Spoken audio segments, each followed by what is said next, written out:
400 comandantes de Hezbollah huyen del Líbano. Adivinen a dónde. A Venezuela, a Ecuador, Colombia y Brasil. Vaya numerín, 400. Me recuerda la cifra de nuevos esbirros del DAE, graduados por Gran Corteaga, de los que les hablé hace un par de programas. No digo con esto que sean los mismos, pero puesto fuertes a lochas a que más de un prócer de esos habrá estado allí con su capucha respectiva. Y Trump pide al Tribunal Supremo que levante las pausas a las expulsiones de inmigrantes venezolanos a El Salvador. Ya les desarrollo un poco más de esto. También hablaremos del caso de Servicios Ojeda y la deuda millonaria de Chevron. Toda una locura. Y hoy, domingo de resurrección, millones celebramos el corazón de la Pascua, la victoria de la luz, la victoria de la vida sobre la muerte, de la luz que brilla tras la oscuridad.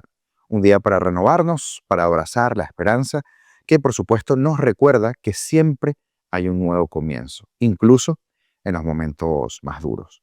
Y con la fe de que todo va a cambiar y con mucha gratitud, hoy compartimos historias como todos los días para vencer la censura del régimen y que la verdad salga a flote. Comenzamos. El informe del canal saudí Al-Haddad, publicado recientemente, asegura que más de 400 comandantes de campo de Hezbollah habrían huido desde el Líbano a países sudamericanos como Venezuela, Ecuador, Colombia y Brasil, junto a sus familias. Según la información, citando a una fuente de la Embajada Argentina en el Líbano, esta decisión estaba motivada por la preocupación por la vigilancia que existe en este momento ante el desmantelamiento de la infraestructura militar de Hezbollah tras el acuerdo de alto el fuego con Israel en noviembre de 2024. Hasta ahora, no existe confirmación oficial de esta información por parte de fuentes libanesas o del mismo Hezbollah, lo que añade, por supuesto, incertidumbre al tema, porque, por razones obvias, hoy les quiero presentar este trabajo. Hezbollah, considerada una organización terrorista por muchos países, tiene una historia de actividades ilícitas en Sudamérica, como el narcotráfico, el lavado de dinero, especialmente en la Triple Frontera. La relocalización de 400 comandantes ha levantado las alertas que Estados Unidos ya ha planteado sobre la seguridad nacional y las relaciones internacionales, especialmente con países como el nuestro, como Venezuela, en donde es público y notorio el apoyo a Hezbollah. La presencia de Hezbollah en Sudamérica no es nueva, con líderes como Hussein Ahmad Karaki identificados como responsables de operaciones en la región. Sin embargo, la magnitud del movimiento reportado debe y tiene que ser investigado por todas las autoridades de todo el hemisferio. Para aquellos que quieren saber un poquito más de este tema de Hezbollah, una organización chiita libanesa con fuertes lazos con Irán, que ha mantenido una presencia significativa en América Latina desde la década de los 80, particularmente en la región conocida como la Triple Frontera, que incluye Argentina, Brasil y Paraguay. Esta área, caracterizada por su relativa falta de gobernanza, ha sido todo un centro para actividades de recaudación de fondos a través de operaciones ilícitas como el narcotráfico, el lavado de dinero, la falsificación y el contrabando. Según un informe del Wilson Center de 2023, Hezbollah capitalizó las comunidades libanesas y chiitas en la región para establecer empresas ilícitas que financian sus operaciones en Oriente Medio y en otros lugares. La organización ha sido vinculada a ataques terroristas en la región, como por ejemplo los ataques contra la embajada israelí y la Asociación Mutual Israelita Argentina, AMIA, en Buenos Aires, en 1992 y 1994 respectivamente, que causaron 100 muertes. Líderes como Hussein Ahmad Karaki, identificado en octubre de 2024 como líder de Hezbollah en América Latina por la ministra de Seguridad argentina Patricia Bullrich, han sido señalados como responsables de estas operaciones. Otro ejemplo es Samuel Salman El Reda, un hombre colombo-libanés acusado de planificar y ejecutar ataques terroristas en la década de los 90, incluyendo el atentado de AMIA y recientemente acusado por el Departamento de Justicia de Estados Unidos en diciembre de 2023 por conspiración para apoyar una organización terrorista. El acuerdo de alto al fuego entre Israel y Hezbollah, firmado el 27 de noviembre de 2024 y mediado por países como Estados Unidos, marcó el fin en ese momento de 13 meses de conflicto con un cese de hostilidades de 60 días. Este acuerdo estipula que Israel debe retirar sus fuerzas del sur del Líbano, mientras que Hezbollah debe retirar sus fuerzas al norte del río Litani, con un panel, por supuesto, de monitoreo de 5 países liderados por Estados Unidos y el despliegue de 5.000 tropas libanesas para garantizar el cumplimiento de este proceso. Este proceso conlleva un desmantelamiento parcial de la infraestructura militar de Hezbollah en el sur del Líbano, lo que podría haber aumentado la presión y la vigilancia sobre estos operativos. Varios expertos se habían adelantado a advertir que era plausible que algunos miembros de Hezbollah, especialmente aquellos involucrados en operaciones militares, busquen refugiarse o reubicar sus actividades en áreas donde ya tienen redes establecidas, como por ejemplo nuestro continente. Y así llegamos a países como el nuestro, Venezuela, cuyo régimen dictatorial tiene vínculos abiertos con Hezbollah e Irán y que podrían ofrecer un entorno mucho más favorable. Por ejemplo, un informe de 2022 de Al Arabiya English destacó los lazos entre Hezbollah y el régimen de Nicolás Maduro, sugiriendo que Venezuela actúa como una base operativa avanzada para la organización. Avanzada. Base operativa. Palabras clave. Según estimaciones, Hezbollah tiene entre 20.000 y 50.000 combatientes, con miles de reservistas, pero la realidad es que el número exacto de comandantes de campo no se tiene claro. Si se incluye a líderes de nivel inferior, la cifra podría ser ajustada a la realidad, pero sigue siendo meramente especulativa y sin ninguna confirmación. Hezbollah tiene vínculos en Sudamérica con organizaciones criminales y que forman parte de la estructura de los cárteles de la droga, que constituye una parte significativa de sus ingresos, como todo en Venezuela. Según un informe de RAND de marzo de 2025, Hezbollah utiliza mecanismos de financiación ilícita en la región, incluyendo el tráfico de drogas y el lavado de dinero, para luego sostener sus operaciones globales. Estos lazos permiten a la organización integrarse en redes locales como el Primer Comando da Capital en Brasil o el Cártel de Sinaloa en México y el Cártel de los Soles, sí, usted sabía, facilitando su presencia y sus operaciones. Las investigaciones han señalado que la región de la Triple Frontera, conocida por su falta de gobernanza, como les había dicho, ha sido un centro para las actividades criminales de Hezbollah, con reportes de minería de criptomonedas y otras tantas operaciones ya ilícitas. Una estructura de esta naturaleza permitiría que los comandantes o los miembros de Hezbollah vean en la región un paraíso, una oportunidad para continuar sus actividades lejos de la presión del Líbano. La posible relocalización de comandantes de Hezbollah en Sudamérica implicaría un problema para la seguridad regional y para las relaciones internacionales. Países como Argentina, Colombia y Paraguay, que designaron a Hezbollah como organización terrorista, podrían intensificar sus esfuerzos de monitoreo y de cooperación con los Estados Unidos y con otros aliados. Un proyecto de ley de Estados Unidos de marzo de 2025 busca exigir a los estados latinoamericanos que actúen contra Hezbollah o que enfrenten consecuencias. La relación de Venezuela con Hezbollah complica aún más la crisis diplomática de nosotros, por el obvio no reconocimiento de Nicolás Maduro como presidente legítimo, además de las acusaciones que pesan sobre los principales cabecillas del régimen y sus vinculaciones directas con el narcoterrorismo. La migración de operativos de Hezbollah podría entonces aumentar la vulnerabilidad de las comunidades judías en la región, como se vio en los arrestos en Brasil en 2023 por planes de ataques a objetivos judíos. Menudos aliados los de Maduro, ¿no? Pues de esto seguiremos hablando en múltiples programas. Ahora volamos a Estados Unidos. El gobierno de Donald Trump presentó ayer un recurso ante la Corte Suprema de Estados Unidos pidiendo que levante el bloqueo temporal de emergencia que emitió esta madrugada prohibiendo las expulsiones de migrantes venezolanos a El Salvador. Es un recurso firmado por el Procurador General de los Estados Unidos, John Sauer, y donde se solicita al Supremo permitir que se reanuden los vuelos de expulsión hacia el país centroamericano y también que las cortes de menor instancia puedan resolver el caso. Poco después de la medianoche del viernes, el Supremo respondió a un recurso de emergencia de la organización Unión Estadounidense por las Libertades Civiles, ACLU, se conoce por sus siglas en inglés, pidiéndole que interviniera ante un inminente traslado de migrantes venezolanos a El Salvador desde un centro de detención en Texas. ACLU alegó que el gobierno de Trump estaba violando una decisión judicial al querer expulsar a los hombres sin darles tiempo razonable para poder defender sus casos.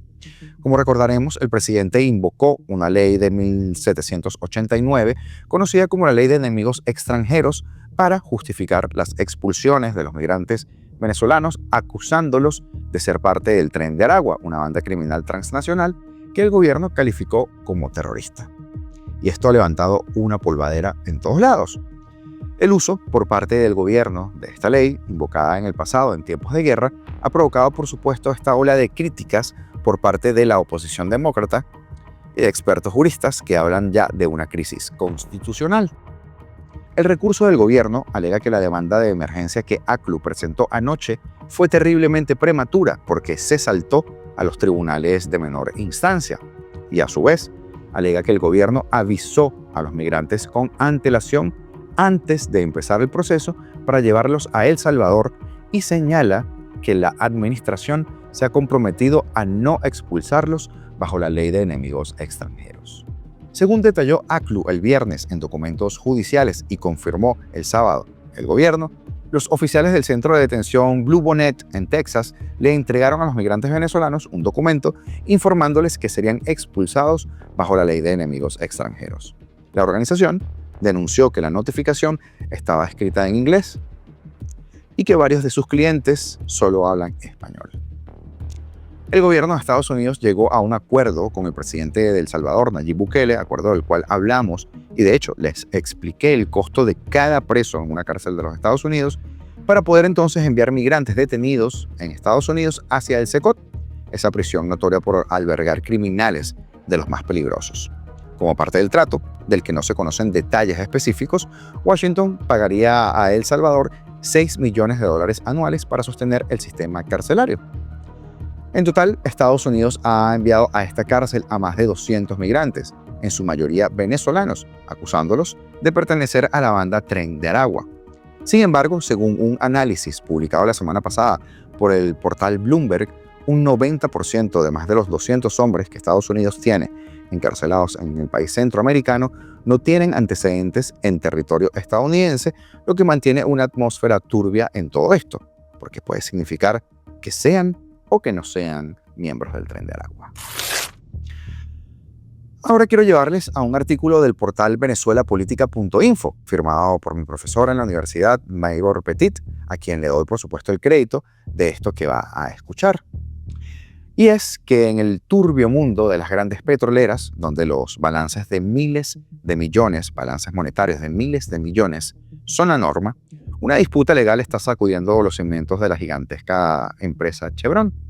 La empresa venezolana de servicios de perforación, Servicios Ojeda, compañía anónima, ha presentado una demanda explosiva en Texas, acusando a Chevron Corporation y Chevron USA Inc.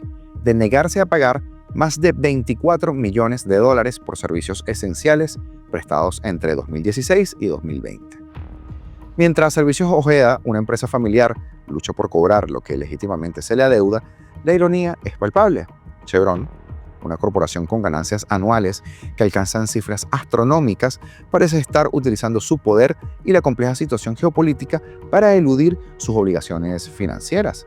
Mucho han aprendido del chavismo, Chevron, ¿verdad? La deuda, más de 24 millones en el limbo. La demanda detalla cómo Servicios Ojeda realizó trabajos de perforación cruciales para las empresas conjuntas de Chevron con la estatal Petróleos de Venezuela en la vital faja del Orinoco. Estos servicios, según la demanda, fueron fundamentales para la extracción del crudo pesado y extra pesado que alimenta las refinerías de Chevron, incluyendo su planta de Pascagoula, Mississippi, especialmente adaptada para ese tipo de crudo. A pesar de reconocer la deuda e incluso participar en un extenso proceso de conciliación de cuentas a su propia solicitud, Chevron presuntamente se ha negado a desembolsar los $24.096.811,97 adeudados, una suma que incluye el IVA. Servicios Ojeda alega que esta táctica forma parte de una estrategia despiadada de un gigante que busca financiar su negocio downstream a costa de empresas familiares y proveedores de servicios. La demanda pinta un cuadro de disparidad de poder abrumadora, mientras Chevron disfruta de ingresos multimillonarios y una influencia global. Servicios Ojeda, como muchas de las empresas de servicios, depende de la continuidad de los contratos para su supervivencia. Desde 2016 le ha dado en el dinero. La acusación de que Chevron se aproveche de esta necesidad para evitar el pago resuena con las preocupaciones sobre cómo las grandes corporaciones a menudo ejercen su dominio sobre empresas más pequeñas. Un punto crucial en esta disputa es la cuestión de las sanciones impuestas por los Estados Unidos a Venezuela. Si bien Chevron opera bajo una licencia específica de la OFAC, Servicios Ojeda argumenta con vehemencia que esta licencia no otorga a la petrolera impunidad comercial, lo cual es cierto. La obligación de pagar por los servicios contratados, insisten, persiste a pesar del complejo panorama político. De hecho, la demanda alega que, tras obtener una nueva licencia en 2022, Chevron incluso presionó a Servicios Ojeda para firmar un nuevo contrato, sugiriendo implícitamente que el pago de las facturas pendientes sería más probable si accedieran a seguir prestando servicios. Esta táctica, de ser cierta, levanta serias interrogantes sobre la ética empresarial de Chevron, que hasta el momento parece ser nula. Pero surge una pregunta: ¿es Petropiar un alter ego de Chevron? Una de las alegaciones más intrigantes de la demanda es que Chevron ejerce un control tan significativo sobre su empresa conjunta con PDVSA, Petropiar, que esta última opera como el alter ego de la corporación estadounidense. Servicios Ojeda detalla cómo Chevron supuestamente designa ejecutivos, controla las cuentas por cobrar y aprueba los pagos de Petropiar, argumentando que no existe separación real entre ambas entidades, o sea, guisando, como decimos en perfecto criollo.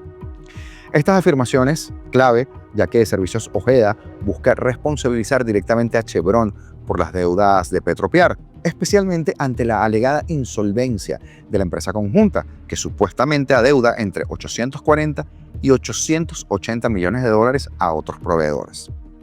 La demanda de Servicios Ojeda no es solo una disputa por dinero, también es un enfrentamiento entre una pequeña empresa que busca justicia y una gigante petrolera acusada de utilizar su poder para evadir sus responsabilidades. Las solicitudes de indemnización, bajo las leyes de Texas y Venezuela, que incluyen daños reales y ejemplares, honorarios de abogados e intereses, reflejan la gravedad de estas acusaciones.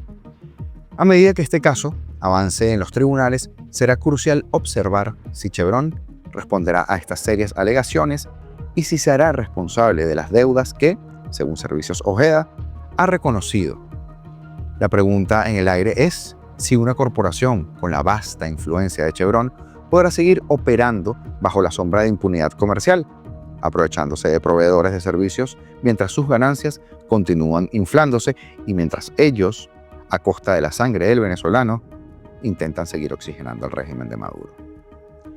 Saludos especiales el día de hoy para Marisol López y para Makuto, quienes han hecho aportes al canal mediante los Super Thanks. Super gracias. Algo que nos ayuda mucho a seguir con esta labor. Gracias por la generosidad y por supuesto que gracias a todos y cada uno de ustedes por invertir su tiempo en mirar nuestro contenido e interactuar. Si tú ves este canal por primera vez y te gustó, suscríbete. Si lo ves frecuentemente y no te has suscrito, suscríbete. Este es un buen momento para hacerlo. Ayúdanos a seguir creciendo día a día y a llevarte estos pequeños análisis e información a tu televisor, móvil, pantalla o tableta. Además, si te provoca, danos un like, comenta y compártelo, porque juntos seremos más fuertes y mientras más seamos, más fácil será que nos escuchen a todos.